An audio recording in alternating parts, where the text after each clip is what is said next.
Hi guys, welcome to another episode of Mentor Asia Pacific. Here we are at Siesta. We'd like to thank Siesta for putting this episode on for us. And once again, I'm your host, Alvin Sanga, and today we have the lovely Lani. Hello. And we are going to be interviewing her about what her passion is and what she's doing nowadays. She isn't done with what she's doing yet, but hopefully she'll finish her task and get through there. Thanks for being on the show. No problem. Thanks for having me. So, first question. Not really a question, but share one thing that most people might not know about you. Not many people know that I am a black belt in Taekwondo. I started in the 7th grade, and although I'm not in a school right now, I do have a punching bag at home and try to keep skills intact whenever I can. So you said 7th grade. Yes.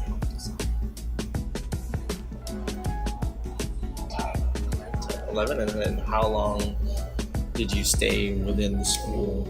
About 3 years. 3 years, and then what? So black belt, 3 years. Black belt, yeah. It was fun. That's pretty cool. Okay. Yeah. Okay, so with that, I guess from 7th grade, 10 years after that, what's your story from then to now? Alright, well, in between that time frame, although I was doing Taekwondo, I was like a total bookworm, so all the characters I have known, all the stories I've known, adventures and everything were inside my books. But then I took marine biology my senior year of high school with Miss Wynn, and that's when I actually got to explore outside of those books and just expose myself to the land and the sea, and I found my passion. So from there, it took on with outreach, doing internships with Micronesian Conservation Coalition, or MCC. I have interned with EPSCO at the University of Guam, studying manta rays, feeding on fish spawning activations here on island. I have traveled to the big island of Hawaii, looking at how sewage pollution affects coral reefs in West Hawaii. I was particularly looking at the water quality there and just trying to get as much outreach as I can. I feel like outreach is super important in what I'm doing in conservation, which is what I'm really passionate about. And getting people to change their ways is really hard, but if you can get just one person out of a whole group of people, it makes all the difference. That's what I'm shooting for. It's just getting outreach as much as possible, getting people to be aware of just how difficult it is to maintain our natural resources, but we can do it. So you're about done with school Next semester. next semester. Okay, so with that degree, what are you planning to do with it? Like I said, I want to do conservation biology, so everything's kind of all over the place. It's super general, conservation biology. I'm not picky as for one, either marine science conservation or on land. If you care for one, you gotta care for the other. So I plan on just staying here on Guam, giving back to my island, doing conservation research, either through Department of Ag, Fisheries Department, NOAA Fisheries, anywhere I can just make a difference and work with Guam's natural resources. There's so much to be done here that if I just take off, I feel like I'm abandoning my home. So I just want to be here and just try to do as much conservation work as possible. Okay, so out of all those projects that I guess you've been a part of, what was the most fulfilling and why was it fulfilling for you? Okay. Well, what really took off for me was when I started interning for Micronesian Conservation Coalition, and it had been my dream to always swim with manta rays, like these massive fish in the ocean.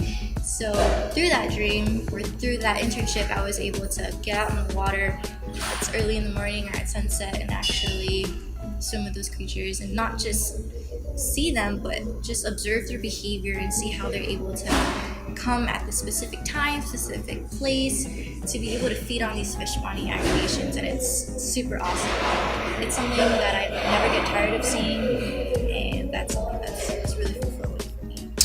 Okay, so on to the next one. So what were some of the struggles that you might have had through college? Alright, well, first starting out as a freshman and a sophomore, you get last pick at everything, so it's so stressful trying to sort out your schedule the first 2 years. That was hectic. Also, as a freshman and sophomore, I thought I could take on everything. I thought I had it down in the bag. Like, this college thing it's no big deal. So I took all my hard classes my first 2 years. I decided I would knock those out, and then my last 2 years would be a flow. GEs, all easy stuff. So I did like OChem my second year and all those other hard classes and physics and stuff, and I struggled a lot. OChem is like the most failed class anywhere in any university, so lots of tears, maybe some blood here and there, but I made it through. And right now everything's kind of a breeze. Everything after OChem is a breeze. So I finished up next semester, and so far I've been doing pretty good. So even though you made it sound like it was a struggle to do it your second year, I think it's kind of paying out, isn't it? Now that it's a little bit easier. It honestly is, and I would tell any like first or second year, like just knock it out. Just knock it out. You'll be fine. You're not gonna regret it later. Everything's a breeze, and everyone else is suffering. Like, this is nice. I get to sit back and relax. And so what are some of the things that you, I guess, like about the university? Everyone can be themselves. It's kind of like everyone's their own person. You can come dressed as whatever you want. You can be as dorky as you want. It's a small community. Everyone kind of knows each other, and I don't know. I feel like if you go elsewhere where it's not like an island setting, it'd be different. Not as hospitable, or everyone's not as friendly. So it's more like a family environment, a friendly environment. Know everyone. So. Okay. So along with some of the struggles that you had in college, what were some of the other, or what was one of the most difficult moments? Well, last August, I lost one of my biggest supporters in my life, my father. So my parents are my number one supporters. They've never questioned anything I've ever done. They have always supported me in chasing my dreams, and they've just let me live freely and independently, trusting in the things I do and that they're safe. Actually, in 2016, after my first year in college, I booked a flight to French Polynesia to chase my dreams of swimming with humpback whales and hearing them sing for the first time in my life. And I had done everything. I booked my flight, did my stay. I did everything on my own. And it wasn't until after all of that I told my parents, like, hey, I'm leaving to French Polynesia next week. Is that cool? And they're like, oh, that sounds like a lot of fun. I'll take a lot of pictures and we want to see you and all that stuff. So it wasn't because I was afraid to tell them that I was going to do this. It was because I knew that I had nothing to worry about, that my parents would be supportive of me doing anything that I do. So internship opportunities, they've always encouraged me, told me, go for it, you deserve it. Anything I do, if it's going diving in other places in the world, hiking, it's just, they've been super supportive of me. And although my dad is gone, I know he's still rooting for me up there. And when it's time for me to get my bachelor's degree next semester, I'm gonna raise that bad boy up to the heavens and tell him that this one's for you. Okay, so with that struggle, I'm pretty sure your parents were large mentors for you. Along with them, you mentioned them about being mentors, but you kind of shared that already, that they're very supportive. Were there any other mentors you might have had along the way? Oh yes, I have had a few. I think it's important to have a diverse mentor, so you can learn a lot from different people with diverse backgrounds. Jenna Wynn was my first mentor when it came to marine biology. She was my teacher. Miss Linda Tatro, she's super awesome, down to earth, has done a lot for Guam's community, Guam students, and conservation here on island. Julie Hartup, who has taught me everything I know about manta rays and fish spawning aggregations. My professors at UOG, Dr. Zhao, who continues to teach me a lot about Guam's plants, native, invasive, all that good stuff. And Dr. Lindstrom, who I can go to about any question about the ocean. He's willing to sit down with me and answer it. And it's just a great mentor to have all of them. What advice would you give somebody that's about to get ready and make a decision whether to go to college, whether to go into the military, or to choose just a career path right out of high school? Like, what advice would you give them?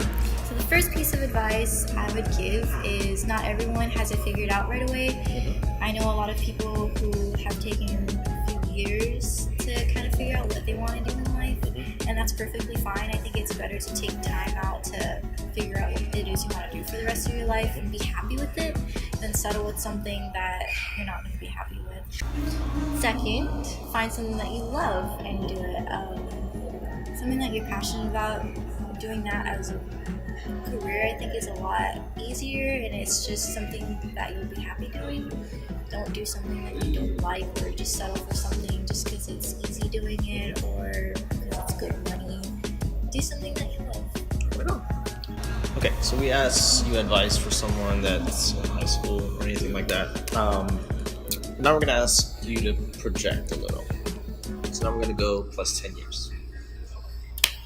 What would you like to be doing, or what do you envision yourself doing? Envision myself doing in the next 10 years. Yep. I just had this awesome picture of thriving reefs and thriving Guam flora and fauna, and just seeing conservation kind of take off, seeing people's behaviors change about just helping our environment, helping our island, because it's sustaining us, it's all for us, but we're not giving all for the environment. So I think it's just, in the next 10 years, that's still a little bit of time. I know it might take longer than that, but hopefully we can get some people to change their ways and be able to get on the conservation bandwagon, because it's more than ever we need it. If there was one small change that you would like people to start doing now, what do you think the smallest change that they can make in their daily habits for conservation? People would tell you stop using single-use plastics and stuff, but for me, I want to say go out there and kind of explore your island. Go diving, go hiking, because people care about what they love. But if you get out there and see how awesome the oceans are and the land are, you're going to be more driven to actually do something, rather than just having people tell you don't use straws, don't use single-use plastic bags. They don't know why, but if you can get out there, people get out there and see what it is you're protecting, then they'll have more drive to actually do those things. So just get out there. Yeah, that's not a big change. Just to get out in the environment and go see it. And it's fun. So, yeah, why not? Right on. All right, guys, we're gonna thank Lani for being on the show today. Please stay tuned for more mentors to come from Mentor Asia Pacific. Hopefully, we will be doing a lot more episodes coming out soon. Thank you once again. Thanks, Lani, for showing up. Thanks for having me. All right, guys, thank you very much. Signing out. Thanks, guys, for tuning into Mentor Asia Pacific. Once again, I'm Alvin Sangha. Check out all our social media. That's going to be linked down below. Stay tuned. More mentors are to come. We're going to be releasing a mentor every week. And please leave a comment down below for any mentors that you'd like to be featured on the channel. Any business professional, entrepreneur, or anybody that you believe is inspiring and can provide to be a mentor for the youth of Guam. Until next time, thank you very much. Sangha out.